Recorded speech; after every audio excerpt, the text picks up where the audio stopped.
कारण एक गोष्ट लक्षात घ्या, तुम्ही आता ज्या स्थितीत आहात, सुखी असो दुःखी असो जे काय असो, ज्या स्थितीत, त्याला फक्त आणि फक्त तुम्ही जबाबदार असता. प्रत्येक जण नीट आहे का? तुम्हाला वाटत असेल की त्याने असेल मी नसेल, तसं काही नाही. तुम्ही ज्या स्टेजला आहात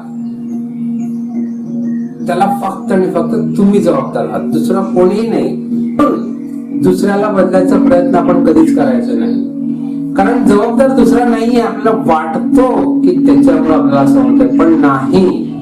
जबाबदारी तो नाही, जबाबदार आपणच आहोत. म्हणून आपलं सौभाग्य आहे की आपण ज्या स्थितीत आहोत त्याला कारणीभूत फक्त आणि फक्त आपण आहोत.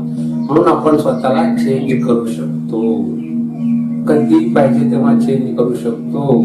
जर तुम्ही आनंदी नाही, दुःखी आहे, तर इतरांवर दोष न देता, नातेवाईकावर दोष न देता, परिस्थितीला दोष न देता, तो दोष स्वतःवर घ्या आणि कमतरता कुठे आहे पाहून ती कमतरता बाजूला सारायचा प्रयत्न करा. प्रॉब्लेम आहे, असा आहे, हे आहे, हे आहे, पण त्याचं सोल्युशन ज्या वेळेस तुम्ही काढता तेव्हा तुम्हाला कळून चुकतं की प्रॉब्लेम म्हणजे प्रॉब्लेम नसून सोल्युशन सोबत घेऊन आलेला आहे.